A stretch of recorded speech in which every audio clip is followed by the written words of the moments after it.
Oh, that cut off a lot faster than I thought it was. Yep. Oh, God. Welcome to the Cup, I think. I don't know anymore. The Currently Unnamed Podcast, where the tea is piping hot and we're always ready to spill. I'm Logan Murphy, just a gay. Here, I have a cup on the side, but I also have a fan. Oh, we're doing that today. Okay. Sorry to one-up you, but... Oh. That's fine. I didn't pay for this one. Okay. All right. I am Brandon. So, my sick era is here, and I have emergency and Metamucil here. He did it to himself. I did. Very. And I'm mad about it. But hey, we're here. Gets hair out of my eye. And I'm Luci for Matrix, and I'm here with Wiley, and I don't have a fan, but I do have a CD. So good, yes, great. Ooh, I love that. Oh, that it's actually gold works too. Oh, I it love matches that. my VIP necklace. Oh my god, there's so much gold happening. I wonder why. Anyway, RuPaul's best friends make him laugh. Southern Hospitality rigged for Bosco race this week. A little bit. A little bit. Just a smidge, just a touch. Episode 12. It is Moulin Ru. It's the Rusical. It's my favorite and least favorite episode of every season. And I'm excited because this is a lovely group to talk about Moulin Ru. Shall we just dive in? We should. I'm cool. ready. Well, Luci, it's been a minute since you've been here, but what are you thinking about the season in the interim moments where we have not heard your opinion? I love it. I know they're dragging it out and we have more queens than we started with, but I'm kind of here for that. I like how it almost feels like they add somebody every week instead of take somebody away, and I'm okay with that. Yeah. But it's actually going to suck when we lose somebody because it feels like, well, I spent more time watching these queens than I did like with people in high school. Mm-hmm. So, I'm feeling some attachment to everybody, but it's also been so long that there's a lot of people I keep forgetting were even on this season. Remember Alyssa Hunter? No. You should, because she posted her runway look for this week, and it is the single best thing that would have been worn on the runway this season. Oh, I haven't seen that one. She fully did Evil Queen from Cinderella, like full on, like was like basically like a gold bodysuit, and then had like the mirror with the green face. It's everything. Go look it up on Twitter and Instagram. I haven't seen that yet. It's so good. The one, and of course, who remembers Maddie Morphosis, because she also had a good mirror runway as well. Oh, her mirror runway is so beautiful. Just like a gown, but like beautiful. Mm-hmm. Yeah, because like that was on What You Packin', and that would have been a great mirror runway for that one. So yeah. Well, we come back. It is the day, I assume, probably, or like a day or so after the lip sync Lollapalooza SmackDown. Luci, what do you think of that? I loved it. Actually, it was nice just to have an episode dedicated to what we see in the clubs, basically. I said the exact same thing last week. I was like, if this becomes a mainstay challenge, I'm on board. I think it should be, even if it's like for a win or some advantage for the next week. Like, it really shows people what they're going to get if they book these queens. Yeah. So, and it shows what they actually do in a club. I mean, because we don't typically act or sing in a club. Usually it's lip syncing. So like lip with some of syncing these or a comedy seasons, show. So yeah, you get to see what you're going to get if you book them. So Yeah. and that's nice. Right. But yes, we come back. It's the next day in the workroom. Everyone's still there except for Jasmine Kennedy. I'm sad.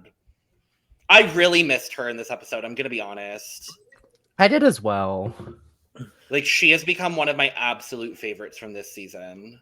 Yeah, I did not like her at the beginning of the season. I'm like, I'm not going to like her at all. I remember. It's kind of quiet without her. They even mentioned that at one point. I think it was Daya was like, it's so quiet now that Jasmine's gone. And I'm like, yeah, just a bit. Maybe being chatty is actually a good thing. I mean, it gets you airtime. Like, it gets you airtime on the season. But Ru walks into the workroom. There's no mini challenge. We get straight into the Maxi challenge, which is the Moulin Ru Rusical, as we talked about earlier. And Ru decides that the girls, once again, are going to pick their roles. Which I think is a great thing to cause drama, because we've now seen it twice on this season alone. People picking their own parts and the drama that like ensues from that. And a lot of it has to do with the world's most controversial queen. I'm going to say the single most controversial queen since the artist formerly known as Fifi O'Hara in Diabetes. Like, there have been a couple others like that have caused controversy throughout the seasons, but let's be honest, most people just didn't like them because they were Black for the most part. I said what I said. But Daya really takes this opportunity once again to be the villain, as I put it in quotation marks, because she's not really, but like she is saying all of this stuff and being like edited, and she said all of this. I don't know. I don't know anymore. How do we feel about Diabetes? I mean, being the pot stirrer of it all, like, I just enjoy it. I really enjoy it. Like, I don't think it's like as controversial as people think it is. It's just like I don't think like they're trying. I feel like editing is trying for the bitch edit when it's not working. That's how I feel. Well, like for me, Daya is the real edit because it's how queens actually are. Like, it's just how it is. You're kind of shady and shitty to each other, but at the end of the day, you're still sisters. So, like, she's just real and she's saying exactly what's on her mind. She's not necessarily being mean about it. Yeah.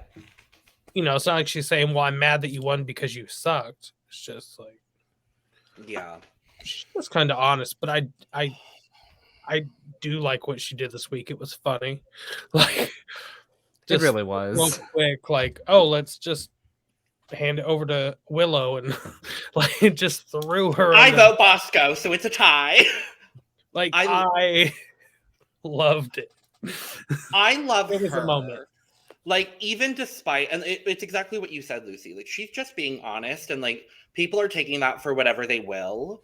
But I think Daya also knows, especially having a sister in Crystal Method. I hate it. This isn't a Crystal Method comparison because I hate all of that. But knowing the way Crystal was portrayed on the show, she knows that if she does something to continually bring up drama or something that's going to be a storyline, she's going to get more airtime. I think this is an entirely strategic move on her part, getting into the arguments with Jasmine, you know, doing this in this episode. It's just going to get her more airtime. And I think especially having already been eliminated, I think she's just like, I'm going to do whatever I need to do to A, be successful in the competition, and B, do whatever I can to get airtime because I was almost the second person eliminated. So, like, if it wasn't for RuPaul's Save Everybody race, Daya would have gone home 10 weeks ago. So, like, I understand where, if it is a strategic move, I absolutely understand her wanting to get in front of the camera and doing all of this to be in front of the camera. But Yeah, so we're at the, you know, picking of the parts, and some of the parts go very easily. Daya puts her foot down. She's like, I want uniqueness. And no one really fights her. And she says that compromise is for losers or something. And I'm like, well, I don't necessarily agree with that, but whatever. Deja brings up how in the 90s girl group challenge, she was very complacent and she switched groups, which was almost to her detriment. But she's like, I want nerve. Just give me this part. And no one really talks up about it. Bosco gets a little like weird in confessional saying, well, winning Snatch Game isn't the only reason why you should have this. And it's like, she brought that up. Yeah. But the main point was that, you know, she switched her role in the 90s girl group challenge. So like tit for tat in a way. And I thought that was fair. We see both Willow and Angie going after the green fairy part, but Willow ends up getting it, I think correctly. And then we get two kind of big debates over the talent role and the saltine role, which is the main part. We see Georges and Angie going after the talent part. We see Bosco and Camden, which is the big argument of the episode, going over the saltine role. What did we think about this whole shenanigan, voting, all that kind of stuff going on, especially with the saltine role?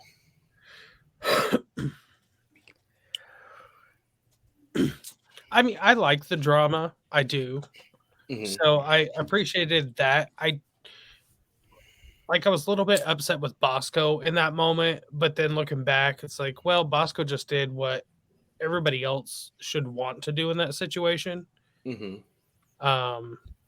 Like, I felt like Lady Camden got shafted, but at the same time, I was like, I knew she would turn it out. Like, but also, like, later watching it through, I'm kind of like, why did she fight for Saltine? Because exactly. I don't think the part was, just, yeah. Like, I mean, you're basically playing the Ru version of Cher. So, yeah. Why would you want to be Christina when you could be Cher? Exactly. Truly. Yeah, this arc, like, well, I'll put those in quotes just because I was just like, this argument per se, like, I didn't think it was like that. Like, it was dramatic, obviously, trying to like figure out like who was gonna get what, but I feel like they've been very like trying to get that out of it too much. I feel that in the edit, like, again, it's all in the edit, I believe. I was just like, are they trying to like get these out of everyone? Because it didn't seem like it was working. It felt like a scripted fight to me, I'm going to be honest. I've seen a few people online say that as well. Like, I feel like this was, because to the point you made, Lucy, like, I feel like the Mama Z part was written for Lady Camden. Yeah. Like, I feel like all of the parts that everyone ended up getting were kind of written for themselves. I think maybe with the exception of charisma and talent, where I honestly thought they could have gone either way. Like, I think Georges would have done so much better in the charisma role. And I think Angie would have done so much better in the talent role, looking at the way it was portrayed. But I thought, like, Bosco fit the saltine role. Deja really fit the nerve role. Daya really fit the uniqueness. Like, Willow was typecasted to be the green fairy. Like, it felt very intentional. And so I honestly feel like this Bosco and Camden debacle, I'll call it that, was in a lot of ways maybe a little bit more scripted. I do love, like we kind of talked about, Daya taking advantage of the situation when Bosco asks for a group vote and Daya ends up tying it up, throwing the deciding vote to Willow, who is kind of like, as we've talked about kind of the entire season, has been holding her cards to her chest very closely. And so it just felt a little conscripted on what honestly has kind of otherwise been a lot of RuPaul's Best Friend race. Truly. Which I don't dislike in the slightest. Mm-hmm. Yeah. Yeah. All of that. But we do end up with Bosco getting the saltine role, Camden getting shafted into the Mama Z role. She takes a moment, she fully walks off and is like, I'm not dealing with this bullshit right now. And I would have reacted the exact same way. But we go through. I loved the moment in the workroom with Angie and Camden after Camden had a little bit of time to cool off. Angie kind of comes up and like we know that they're very, very close and have been since their first episode. And so the moment in the confessional where Camden's talking about how Angie sees things in her that she can't even see, like I just loved that moment. Because I love both of them and I want both of them to succeed. Yeah, I thought that was lovely. And I need them to be a couple. Please, yes. I feel like if they gave birth, their child would be like Rue McClanahan. Like that's just. I feel like their child would be Georges, don't you think? In a lot of ways. With Rue McClanahan's accent from the Golden Girls. Georges as Rue McClanahan. Yeah. Great. Ooh. That probably would have been a better Snatch Game choice. Let's be honest here. Like, honestly. God. I still don't think her Alana Glazer was all that bad, but that's just me. But we go to rehearsals with Leland, who was looking very attractive. More so than normal. I was like, oh, hello.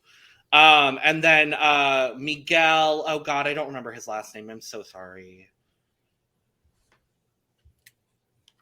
I don't know. He's hot too.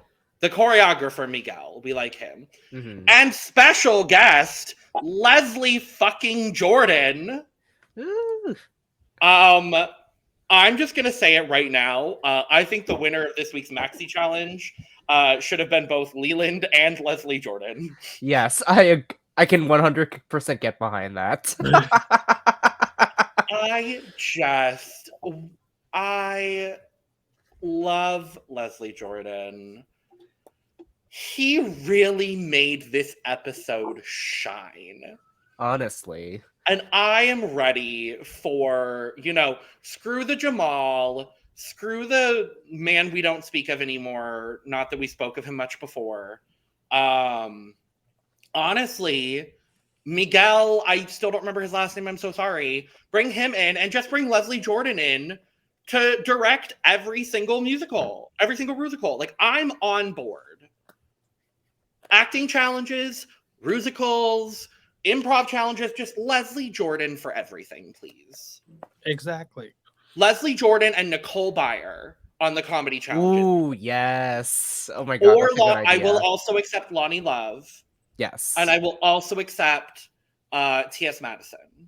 Yes. All three of them could come in carrying Leslie Jordan on their shoulder. Right? Oh, God. Oh, and I don't know who I was thinking of. Anyway. But I thought he just did such a good job of like breaking everything down for these queens, really trying to pull the best out of every single one of them in the rehearsals. And like rehearsals are not normally something that like intrigue me, but this one I was like, I am fixated on everything Leslie Jordan is doing and saying. And then come to find out him and Leland both had parts in the Rusical. I was like, come on now. I think they had parts because they ran out because they only had 7 queens, so they needed like, oh hey, let's bring you out too. Yeah, but this was a good like rehearsal, like with both Leland and Leslie Jordan. Like, I don't think I've ever seen a rehearsal go that smooth, even though they didn't show all the queens, which was surprising too, because I was just like, we're not gonna see Deja or Daya.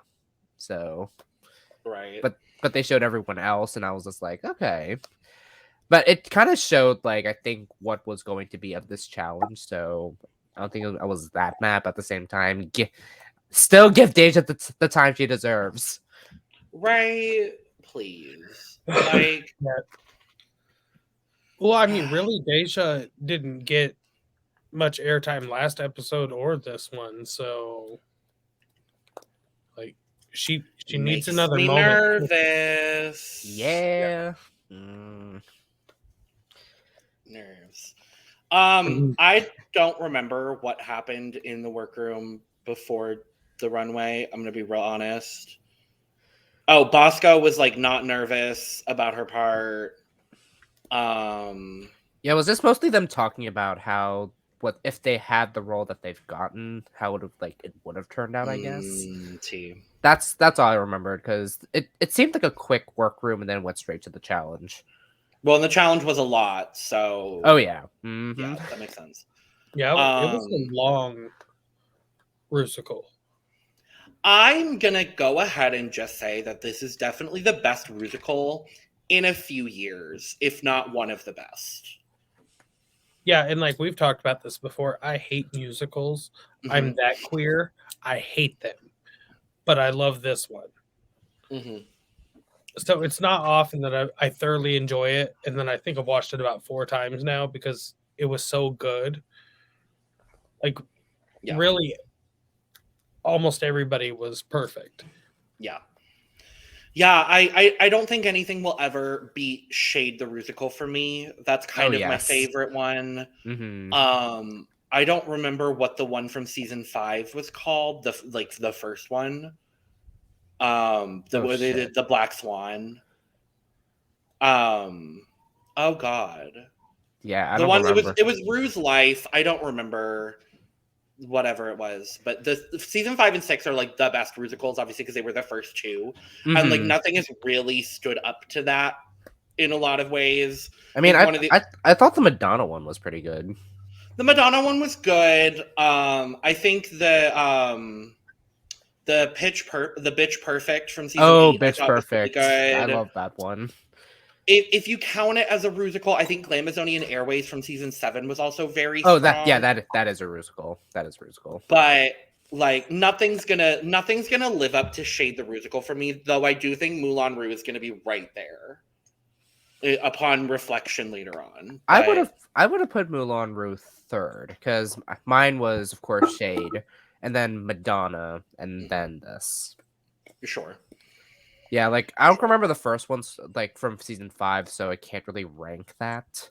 But I just remember like the Alyssa and Coco moment where Alyssa's the Black Swan, and then I remember Alaska as RuPaul's mom in like the opening scene, and then just like how bad Honey Mahogany was, and then just like how bad Honey Mahogany was, and then how bad Vivian Panay was. I do remember that. And then Roxy was also pretty bad, but they weren't going to send Roxy home that early. But I figure I didn't pull the performance looks because they were kind of hard to like pinpoint specifically, but I figure we could probably talk about the runway and the performance from each individual person together. We can do that. Cool. Yeah. Overall, I mean, we all thought this was a good Rusical. It sounds like we all enjoyed it. Yeah, it was pretty good. Lovely. Like I said, I still think the winners should have been a joint win between Leland and Leslie Jordan. But that's just me. But let's go to this. So the category on the runway was Mirror Mirror. Not many people followed. Scheme. Oh, thank you. I was like, ooh, it's kind of a magenta gradient situation. I'm like, sure, let's go with that today.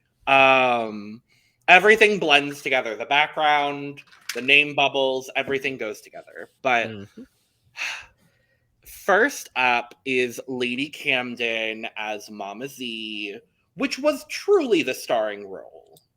Truly. Yeah.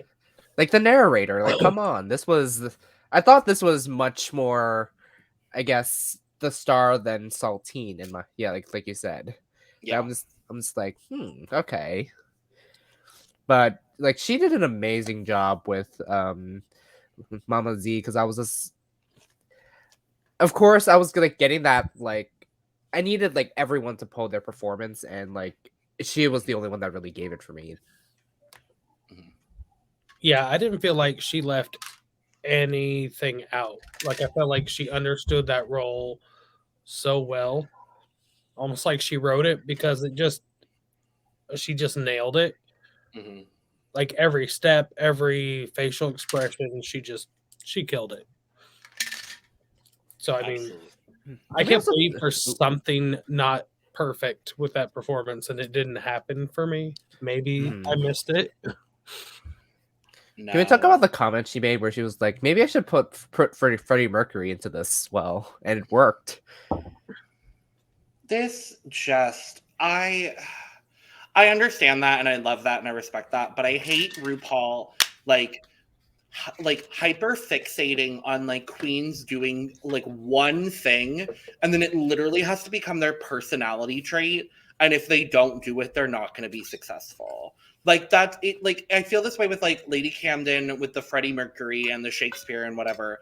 I feel that a lot. Obviously, Crystal Method, El DeBarge, a person that I still don't think Crystal Method truly knows who he is. She still doesn't even know. Like,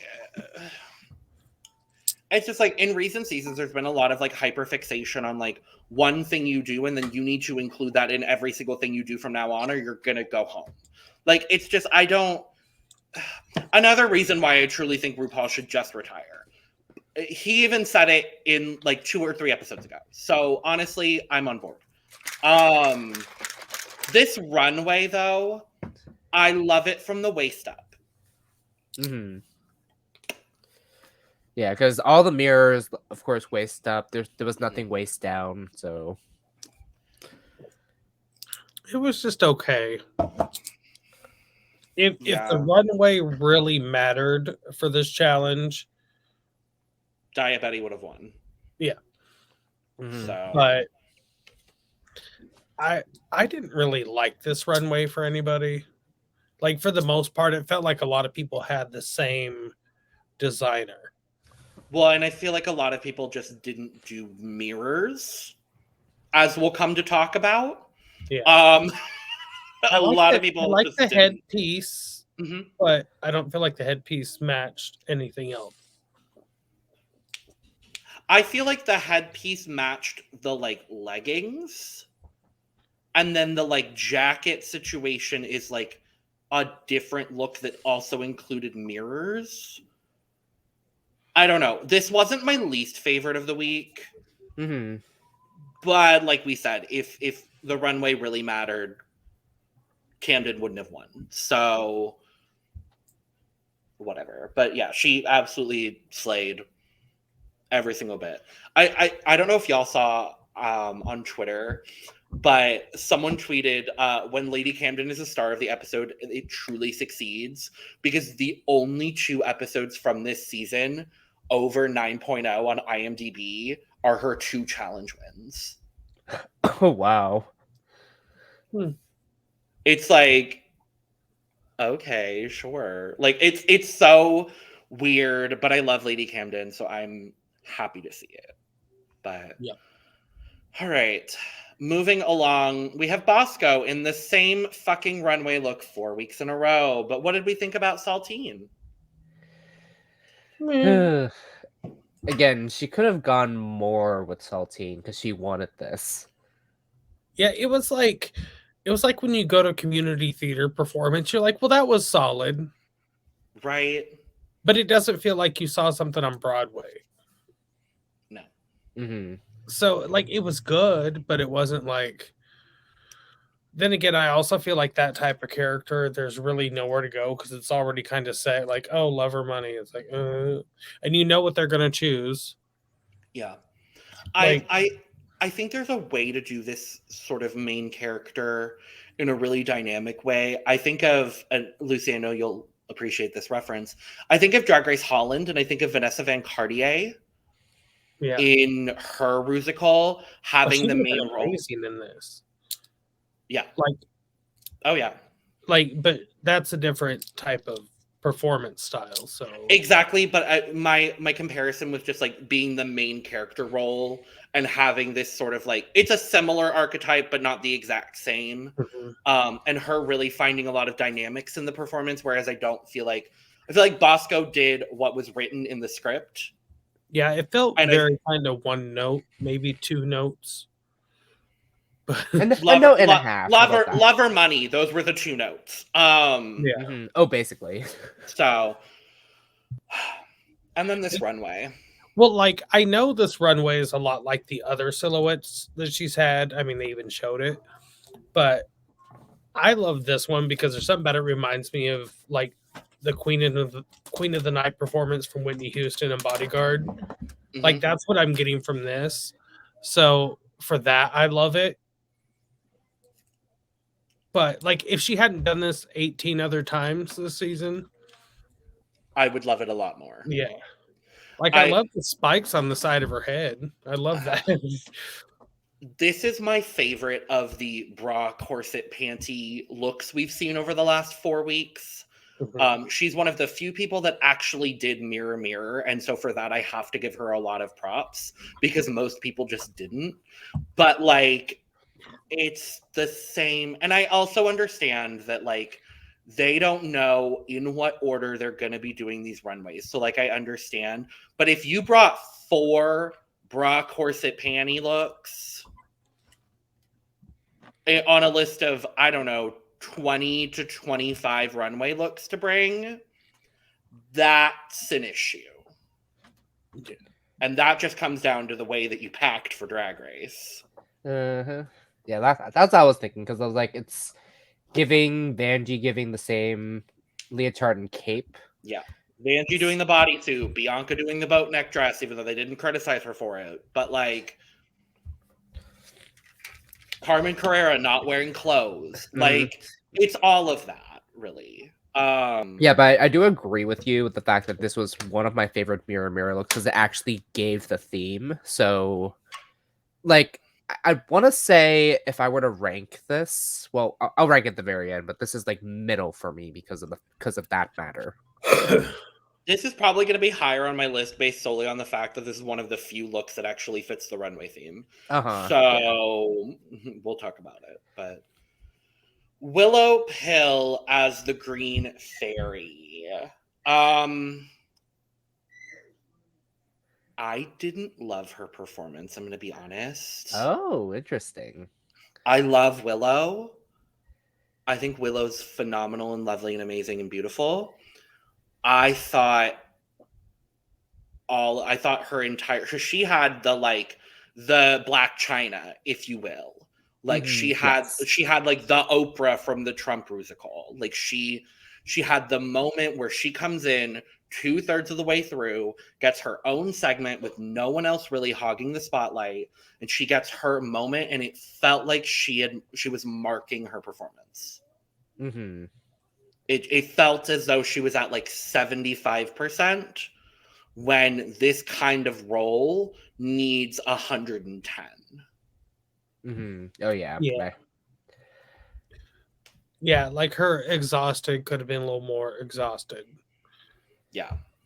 Like, I mean, it was cute, but it wasn't. I honestly, by the time she came out, I forgot she was there. And I was like, right. Oh, it's like Willow slipping for me because I wasn't anticipating her. Yeah, because like for the whole time, I was like, where's Willow? Where's Willow? Where's Willow? And then Willow finally comes out, be like, where's Willow? Well, it was so interesting, too, because Leslie Jordan in the rehearsals was like, all of y'all are on stage for the majority of this performance. And I'm like, where? Willow doesn't come through until like 3 numbers in. Uh-huh. So, like, I don't know. Yeah, the exhausted, like you said, Lucy, could have just been a little bit more like it could have she could have taken it a step or 2 further, and she just didn't. And this runway look is my least favorite of the week. It's costumey, it looks cheap, and it's not mirror. Mirror is not the same as reflective. That part, yeah. Yeah, because like a lot of people had reflective material, but this is not, it doesn't give mirror to me. And it's just like, ooh. So her performance-wise, yeah, the thing is about it, like I liked it. However, because like she was kind of doing like the same thing over and over again, but faster, like it was that energy that she didn't have for that. And that's what Luci kind of like was getting off at. I was just like, where's like there could have been more energy with like the hyper up part with that. Yeah.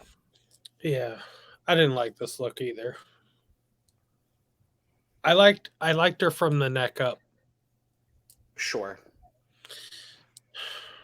This stringy bangs look is a really good look on Willow. We've seen it 2 weeks in a row now, and like I really like it. Yeah, I mean we have matching hair, so I get that. Yeah. Mm-hmm.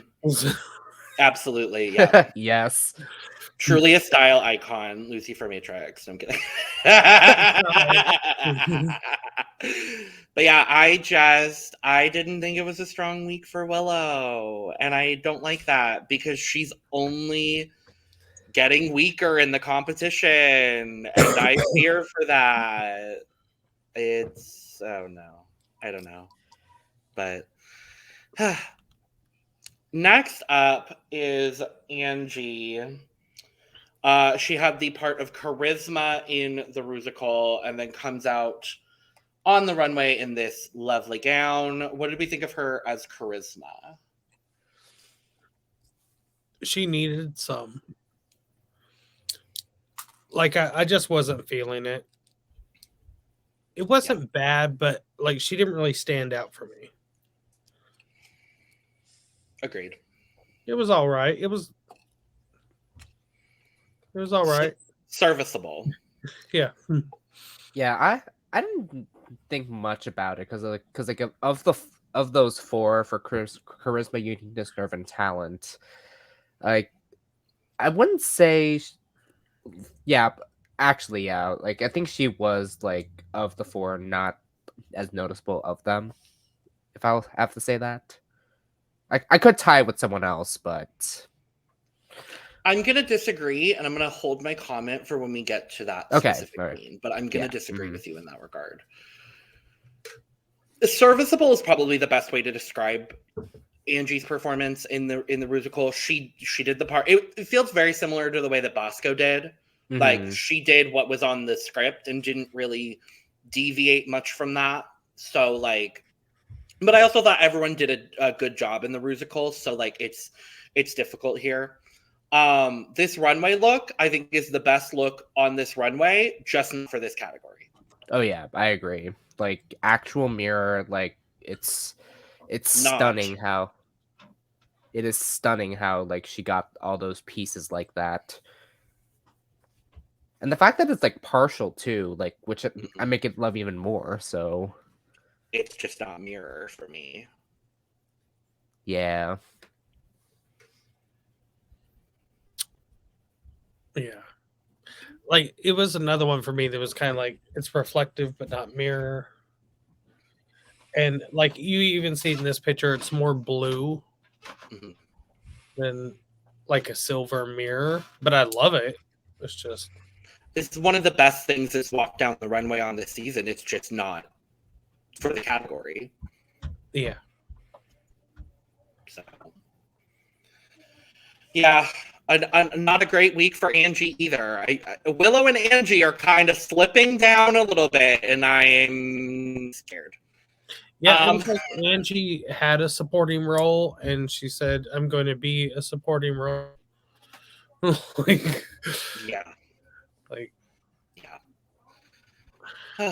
Goodness. Well, next up, Diabetes, who was uniqueness. I thought Dia did amazing. Oh yeah, she was great.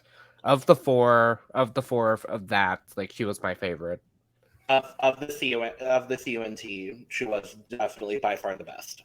Mm-hmm. Like, even her outfit stood out from the other ones. I think it was the color palette because everybody else was kind of dark for the most part. Yeah.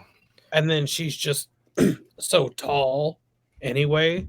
Like you couldn't help but look at her. Wait, didn't Angie also technically wear the same color too? Angie was in purple. like purple, and then Daya was like lilac. I thought was more pink. Yeah, Daya's was like more of like a It was like a blush pink. A pink with like the blonde hair. Like she just stood out because she was unique, if you will, Luci. I think because when I watched it this week, since I couldn't go out this week, obviously because sick, my like lighting looked more orange. So I guess that's why I thought it was more lilac than pink. It was like everything, even down to the hair, stood out from everybody else. So it was just like visual wise, it was hard not to feel like she was kind of the centerpiece. Yeah. But like she also fit the role. Oh yeah. So I mean, she really had that kind of pink attitude to her. So yeah, which I guess is why she wanted that role so damn bad. The only one that got it. So yeah. This runway look is fantastic. I'm not surprised by this runway look whatsoever, but I really love it. Like it's the spikes for me. Like I just love it. Yeah, I felt like it could have been a little more mirror, but like this look is amazing. I didn't really like the cape like when it was coming down the runway, but I liked it when it was going away. Yeah. I agree. Like I would have, like if it was me, I probably would have just taken the damn cape off. But fair. No capes. No capes. Like I don't feel like she needed it with this look. I agree, but then I also feel like if she didn't have it, I feel like the judges may have said it was a tad simple. And so I think just having something else to go with the look made it a little bit more dynamic. But I see where you're coming from for sure. Or like if like the cape material was more like a pterodactyl wing situation on both sides or something, you know. Absolutely, I am on board for all of that. It just felt like being in the back, it kind of almost looked like a sheet dragging behind her when she walked out. Sure. So. Sure. But that's me being picky about an amazing outfit. So exactly, yeah. Not everybody can dress like me. So exactly.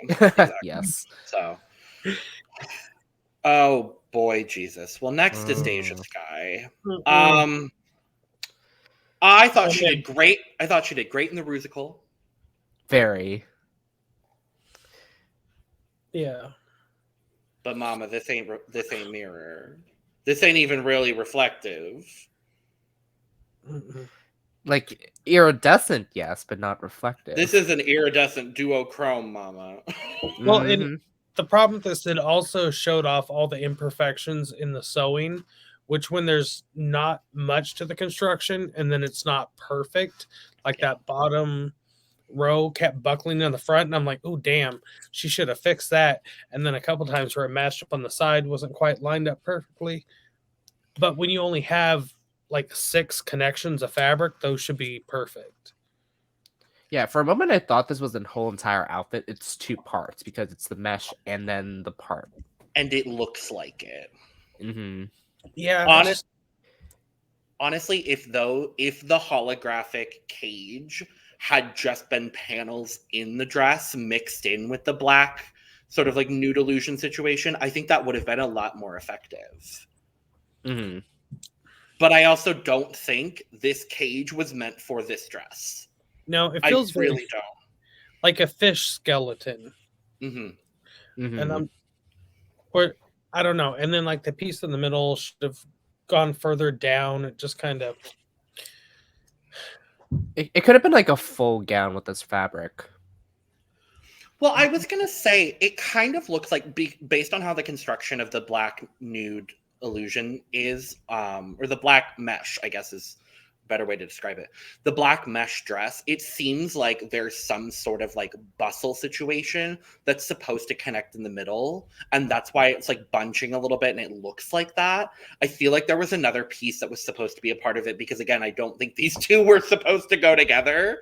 Yeah. I think Deja made it work. So in that regard, like, good on you, sis. She looks phenomenal. Mm-hmm. But this is just not for the runway. Look. Yeah, Here. no. It's not mirror. It's more like Glacier Queen or something. I don't know. This gives me the fucking Frozen runway from season 12. I agree. She would have fit in perfectly here. Frozen fish. Yeah, absolutely. Well, I love that. I remember it was Jackie Cox came out because at the time that corset with the two like icicles, that was like a thing that everybody did. And this look kind of gives me that a little bit in just like the construction. Or maybe was this her shoulder pads runway? Maybe. Though that her shoulder pad was the best. So I can't Exactly. But like, was this like, did she just like whatever she had for Mirror didn't work and she had this? Possibly. I really want to know the story. I really want to know what happened with this. Because I'm just so curious. I guess this could have been the backup for shoulder pads, actually. Potentially just with like a bodysuit underneath. I think that would have been sickening. Ooh, okay. Even here, I feel like that would have been better, even though it still wouldn't have been mirror, but I feel like it would have been better. Yeah. Yeah, a bodysuit would have been 10,000 times better. Or even a cat suit or something. Like just something other than this gown. Well, yeah, because like where you see the light peeking through the dress, it looks like she just has really thin, weird shaped legs. Literally. Like, it looks like she has weird pants on. And I'm just... Honestly, turn this gown into pants, and I may be more on board. In this black mesh, just make it pants, and I think I would love this a lot more. Yeah, I don't know. It's just not it. She's had some good runways, and this just is not it for me. It feels very... I saw someone make this comparison as well. It gives very Monet Exchange from season 10, where like she always did well in the challenges, but her runways just weren't it, and so it holds her back from doing better. Do I think she should have been in the bottom 3 this week? Absolutely not. But I don't know. Last up, it's Gorgeous Like Gorgeous, and she was talent in the Rusical, and then her runway look is an homage to Cardi B. What do we think of Gorgeous? I actually like this outfit, I'll say. I do love this outfit, but not for the challenge. It's borderline for me because it is a little mirror, but it's also not. Like it's very sexy, like that late 80s, early 90s George Michael music video feel. Sure. Like, I love it. I love this look, but it's just not. I would never come up with mirror. No. Mm-hmm. I think the big thing that I think would have tipped it over for like a mirror situation, honestly, was if the boots and the gloves were silver instead of black. Yeah. I think that probably would have just been like, okay, cool. Or even in this like gunmetal silver, I feel like even that would have been like a really cool thing. Just make it all monochromatic with then this hair that I love this hair on Gorgeous. I think she looks really good, but it just doesn't. The gloves and boots. Even if she would just taken some of those round mirrors, like the different sizes, like polka dots, and scattered them, like right on that black, it would have changed everything. Yeah, it just, I don't know. And then like some lightning bolts that are like mirror or something for earrings to kind of pull in that whole like 80s fantasy. But like, I love the look. It just wasn't mirror for me. Yeah. And I thought her performance in the Rusical was good. It just, they gave the critique, and I completely agree. She just was dead in the face. Mm-hmm. Yeah. Like, she started fine. Like, like her, like it was like the beginning one where it's just like talent. What's that? Talent, and then like I thought that was funny. Yeah. Like that was good, but everything else was just like, eh. Yeah, I think like you said, Georges and Angie could have switched roles, and it could have been a lot better. I think it would have been a lot more beneficial for both of them. Mm-hmm. Yeah, I feel like Georgia just needs to be louder, like all the way around, not necessarily more energy, just like her And also personality needs to be louder. Like when there was like the one where they farted, that one, her telenovela, like Yeah. her facial expressions and stuff was like, that was personality, and that's what she needs. Mm-hmm. Like that's the only thing that's missing with her. Yeah. And also mind this, Georges wanted talent, and she didn't do as well. So The two girls that really fought for their roles were the two that did the worst. See, not that person that would be like, I want whatever's left. I'm that dumb Yeah. bitch who'd be like, I'm not even gonna fight for anything because I want what's left to see if I can turn it around. Right. And if anything, sabotage. And if anything, I know I can kill the lip sync. So, and what? Yeah. But that was that. We finally get the age-old question: who should go home tonight and why? Everybody says Bosco, except for Bosco, who says Georges.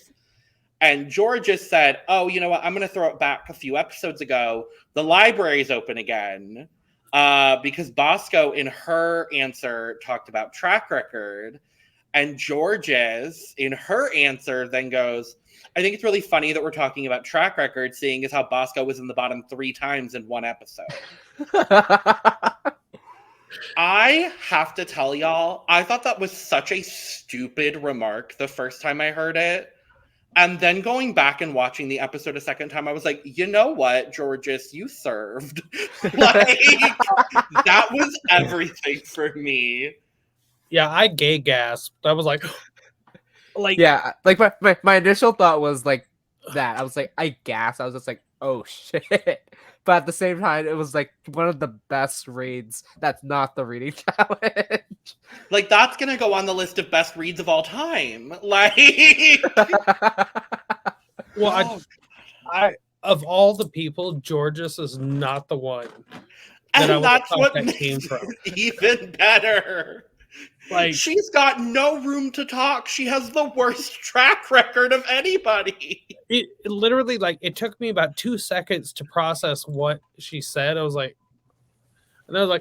oh, like, she really, like, came for her. Like, it was, and she was so quick about it. Like, it's like she already knew when Bosco said her name. She's like, I got you. And who? I loved She every scalped moment of it. her. That part. I would also be remiss to not mention the guest judge for the week, icon, legend, and star Andra Day, who I love with every fiber of my being. And I was so sad that Rise Up was not the lip sync song. And then I listened to what the lip sync song was, and I wasn't super sad anymore. But I was sad that it wasn't an Andra Day song. But what I loved about Andra Day being a guest judge is like she talked about this on Untucked, but like and also in the main stage too. But like she is from a musical theater background, so like it made sense why she was a guest judge. And people are like, wait a minute, we know her from Rise Up, but we didn't know her about this. But I was just like, oh, you don't know the half of it. Exactly. Like, if you weren't gonna put Leslie Jordan or Leland on the judging panel, which I think it was kind of a missed opportunity to put Leslie Jordan on the judging panel, because like he literally worked with them from start to finish. So I think it would have been really nice to hear his critiques on everything. But I thought Andra was a great other option if you weren't going to include someone. And that sounds mean because she's not another option, because she's incredible. So like, y'all know what I mean, but I love her. Yeah. So we had to bring her up. So we find out that the winner of this week's challenge is the Lady Camden. Rightly so. Yes. I think Daya Betty was probably the next closest overall, but I thought Camden truly slayed every inch of this. Yeah, I feel like based on what the judges had to say, I think the rankings would have been Lady Camden, then Daya, then Willow.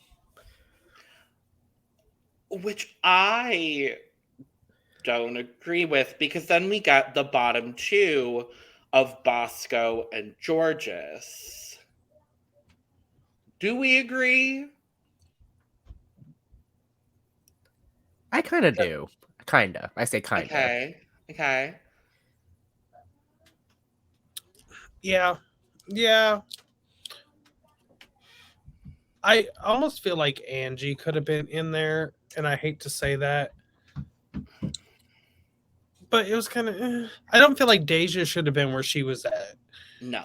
Yeah, I felt like Angie and Deja could have switched. See, I might say something a little controversial here. I think I know what you're about to say. Yeah, I'm pretty sure you do. My bottom two, honestly, would have been Bosco and Willow. And I hate saying that. I really hate saying that. But I just got nothing from Willow's performance or Runway.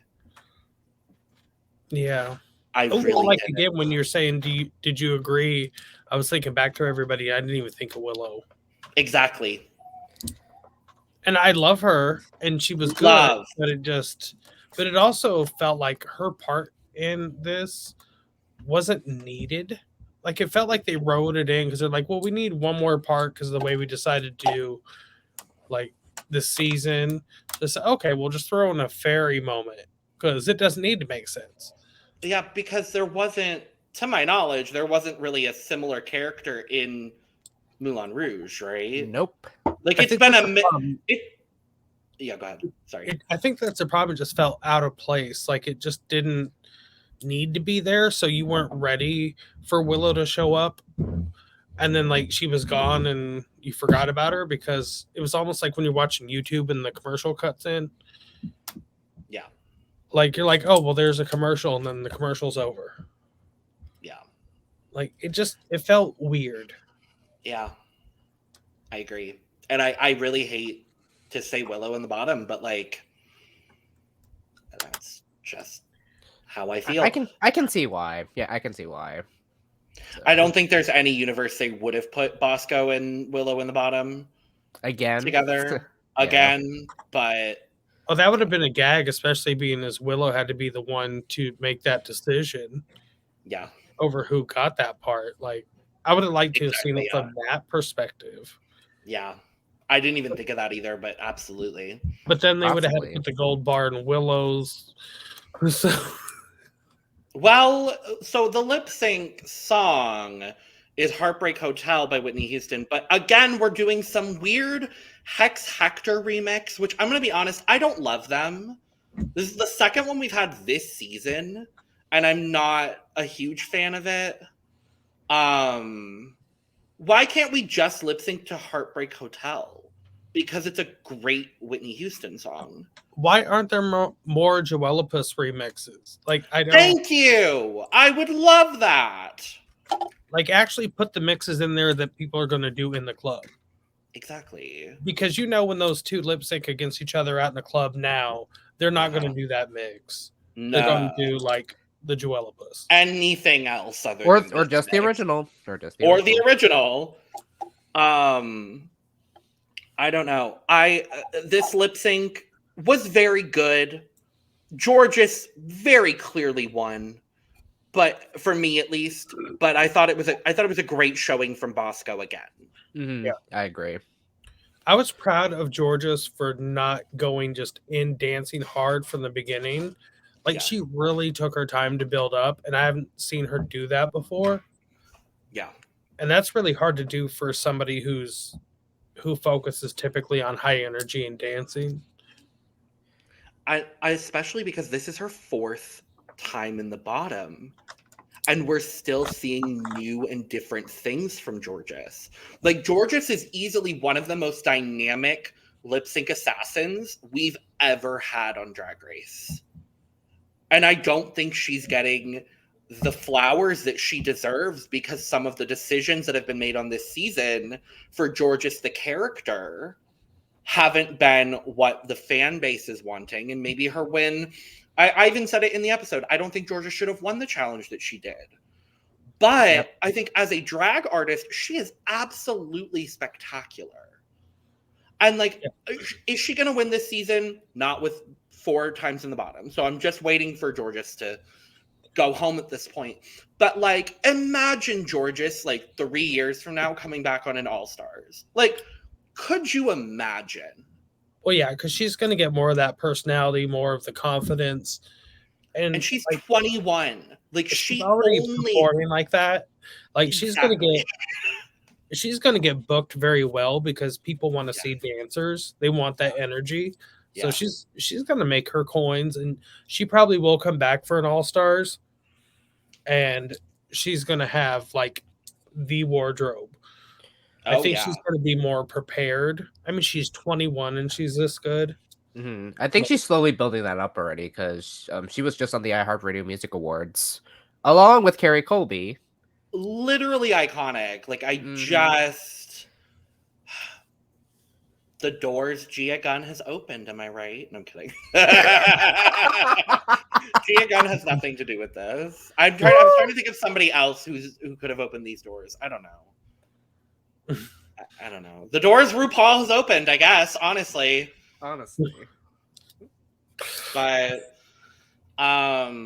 yeah, this lip sync was good. Bosco did the exact same thing that she did in her 3 lip syncs last episode, which is good.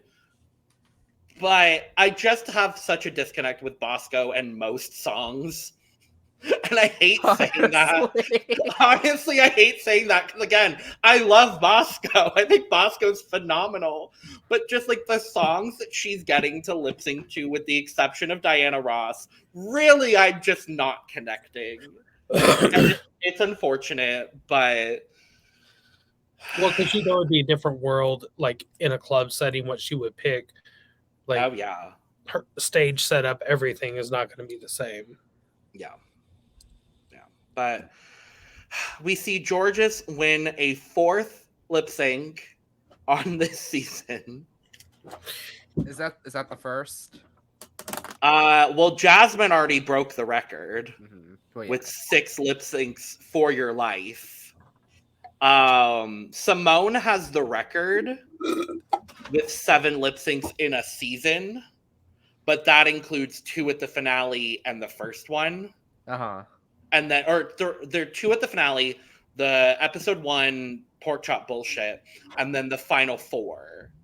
Because Simone only lip sync, and also the lip sync for the win in her first. Oh my god! Because if you think about it, Simone lip synced 7 times on season 13, but she was only in the bottom twice. I was gonna say, because like, so with Georges, is this the record for most in the bottom? If she lip syncs again, I believe it will technically be the most times in the bottom lip syncing. That is shocking. Jasmine has the record for lip syncs for your life with 6. But if you count all 3 of the lip syncs from last episode as one bottom placement, then she also has been in the bottom 4 times and lip synced. Oh, wow. The Lollapalooza really throws off all of these like records. Like honestly. Okay. How about this? Out the window. So does it beat Raja and Cameron then? It ties. Okay. So there is a select group of queens who have survived 4 lip syncs for your life. Georges is one of them. Cameron is one of them. Jasmine. Well, no, because her record is 3-3. Again, this is just confusing. We'll figure this out later. there's a group of queens who survived 3 lip syncs and lip sync a 4th time, and that includes people like Coco Montrese. That includes Heidi in Closet. That includes other people that I'm definitely forgetting. But like, there's a group of queens that like survived 3 lip syncs and lip synced a 4th time. There's then also a group of queens that lip synced 4 times and survived. And I believe Cameron falls into that group, and so does Georges. And Jasmine falls into the category of winning 3 lip syncs and then going home. Like, it's a lot. And my brain hurts again. Very, very. But Bosco gets eliminated. But wait! There's a chocolate bar. And, like, I'll be honest, I knew this was coming. But, like, the music was decidedly different in this one. And I was like, oh, y'all just giving it away at this point. And like, wait, it was different. I just realized that now. Yeah, it was a little bit more dramatic. I even turned to my roommate while we were watching it, who also knew it was happening. And I was like, this is more dramatic, isn't it? He's like, yeah. Yeah. But Bosco has the golden chocolate bar, so she's not going home. Yay. Honestly, I don't care. I think I would have liked it a lot better had Jasmine Kennedy gotten it in the lip sync Lollapalooza, just for all of that to be for nothing. Honestly. But like, I'm not mad at this either because I really like Bosco. Mm-hmm. Yeah, this was like, okay. A lot of people say it's partial riggery. Oh, it's 100% rigged in my opinion. Oh, it is. Do you think? 100%. There is not a chance in hell that they hold on to those chocolate bars and lip sync the entire lip sync with that chocolate bar, because we see where Georges has hers on her back. Mm-hmm. We see multiple shots during the lip sync. That bitch does not have the fucking chocolate bar in her panties. Oh yeah. I'm sorry. Like, they easily took the one that Bosco got, switched it for a gold one, and that's how Bosco got it. Like, there is not an ounce of 1 out of 14 chance. Ooh, that's all bullshit, in my opinion. No, and I would say the only way to guarantee that if it was like they picked a bar at the end and it dwindled down, but even then they could just be like, oh, we're all gold bars. The only way to truly do that, honestly, is to write their names on the bar itself. That's the old, and they didn't. They wrote on a piece of paper. And from that moment, I was like, okay, this is rigged, but like, whatever. Like, at least y'all are going through this whole shebang. We got the iconic moment of June Jambalaya saying, it's chocolate. And like, that's enough for me, honestly. Like, I don't really care all that much. I like Bosco. Whatever. We have 2 competitive episodes left and 7 queens. Next week's it's going to be a bloodbath. I have a feeling next week's going to be a mess. Honestly, I think and I don't know, spoilers, nothing. So, but we know what the challenge is. I think, like, the only way they're going to get Georges sent home is if it's like Angeria against Georges and it's a ballad and it's like Diana Ross or something. She's going to send her packing so fast, because I feel like the only one who could do that would be Angeria. I disagree. I think, honestly, Angie could definitely send Georges home. I think Camden could send Georges home.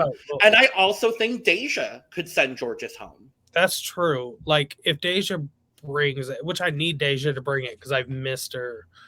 She hasn't lip synced since episode 2. Honestly, yeah. I forgot how good she was. So yeah, I take that back. Yeah. But like the sure like check, get her out of here is have a ballad. Or if it's like a bottom 4 and we're sending multiple queens home. Like, that's really the only way that, like, yeah, if it's a dance remix, it's game over. How many episodes we have left? There are 2 competitive episodes left. 2 competitive episodes left. Okay. So we have 2 episodes left to, in theory, eliminate 3 people. Ooh. So a double could be coming. Something has to be happening. Yeah. Like, I don't know. Like, even though I know a double is needed, I don't know how at this point I could take a double. Like, honestly. like, Or like, do they do the Ru mix at the finale? Like, do they do the top 5 Ru mix and then they break it down from 5 to 4 at the finale and then it's a lip sync for the crown? Like, I don't know, but honestly, I'm just excited to see what happens because this is the most fun I've had watching Drag Race in a long time. Truly. yeah. And I didn't think I'd care for this episode or like this series, this season.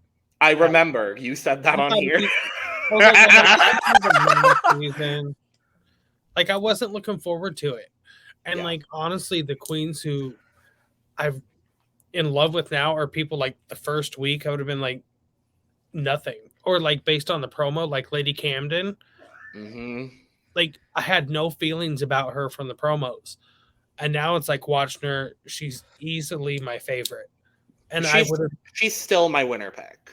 I would have never pegged her to be my favorite at this point ever, never. So yeah, I feel like the season dynamic has changed like so much. Like from the beginning, of course, everyone was excited for a lot of queens from the very beginning, like Cornbread and Carrie, and then now, like, which by the way, forgot to talk about long but not forgotten Cornbread. I have it ready. Don't worry. We did it at the beginning. That was the issue. Sometimes I like to bring it up at the end, Brandon. I didn't know. Okay, especially because she's not coming back to Drag Race, presumably. So, all right, and again, but like the dynamic has changed. Like, because like I feel like there were like I guess 4 dynamic changes. Like this is for me at least, because like beginning when the cast was announced, because of course everyone was excited for Cornbread and Carrie, and then when the season started, that kind of shifted into, I guess, with Willow and Angeria. Yeah.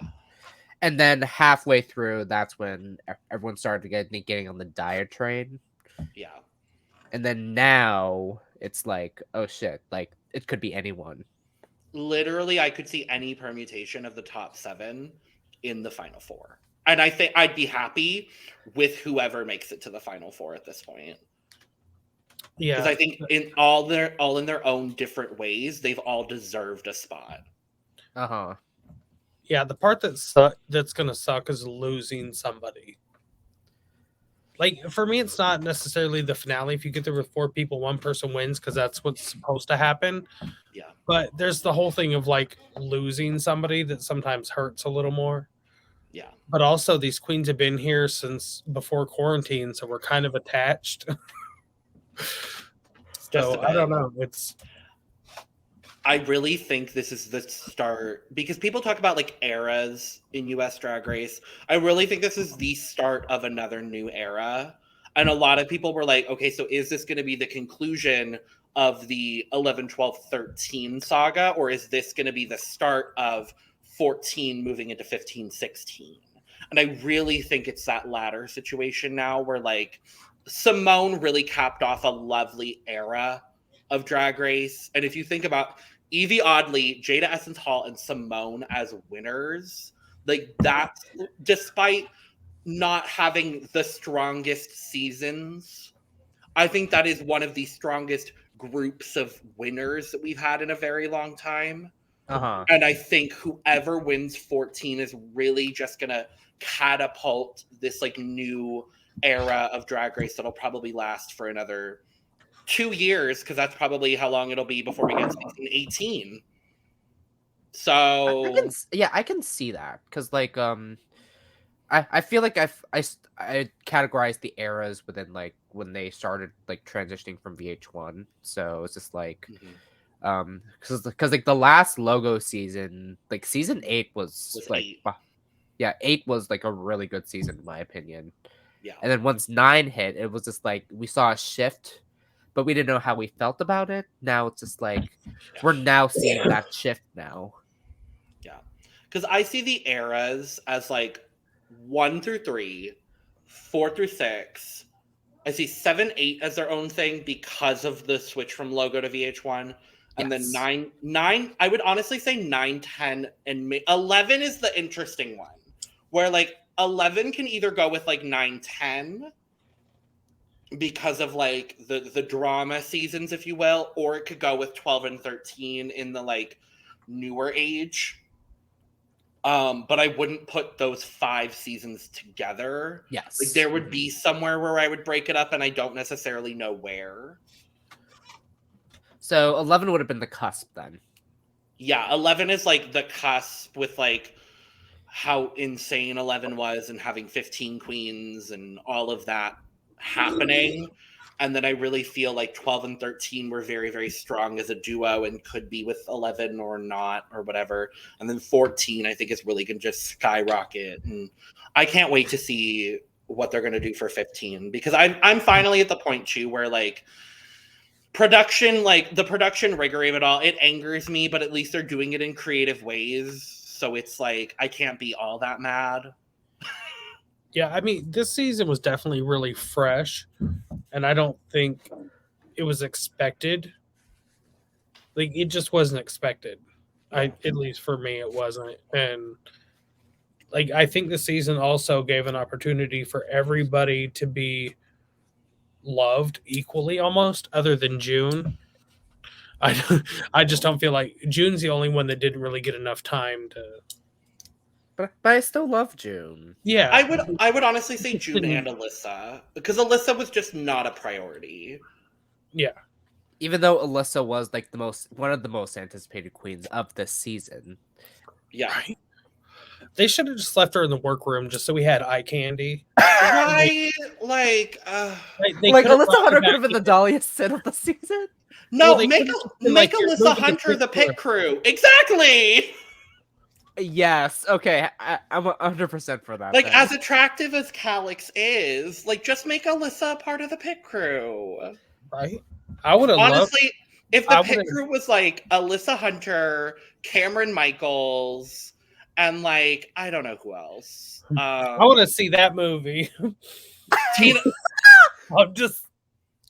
I think that's a great place to end for today. Brandon, I was talking about the RuPaul's Drag Race. The Pit Crew movie. The Pit Crew movie. Starring Alyssa, Cameron Michaels, and Jason. Yeah. Okay. Yeah, I'd like to see it too. And where would Bryce and Calix be in this? Yep. Off to the side. It could be like from the bottom to the top, the Pit Crew story. I'm done here. Brandon, Luci, thank you so much for joining me. Maybe. I don't know anymore. Before we go, winner picks. Mine is still Lady Camden. Oh, shit. I didn't even think about this. Can we wait until next week? Because I still don't know. Fine. Luci? I'm going to say Lady Camden. That's who I would be pulling for. Like, that's who I want to win at this point, but also who I think should win. I agree. But because I love a lot of these queens and I would love for them to win, but I think Lady Camden has been the most overall the strongest. She is amazing. And I'm sorry, but that one look that she gives, you'll know the one I'm talking about. It's almost that like sexy, sultry eye, like to the bedroom that she does in that little lip thing. I don't know. I questioned my sexuality. Exactly. I love that. Like there's just this one look she gets, and it's like, oh, all right. That's hard. Like I'm sitting on the edge of the couch now. Like it's weird. Right? Not the edge of the couch. Yes, Yeah, the edge of the couch. I also have a broken tailbone, so I have to. Valid. Okay. Yes, all right, that valid. makes sense. But with that, thank you so much for joining us for RuPaul's Best Friends, Make Him Laugh, Southern Hospitality, Rigged for Bosco Race, episode 12. Let us know in the comments and or on Twitter what you think of this episode. Subscribe, like, and share on the way out. And cheers to you all. Ooh, cheers.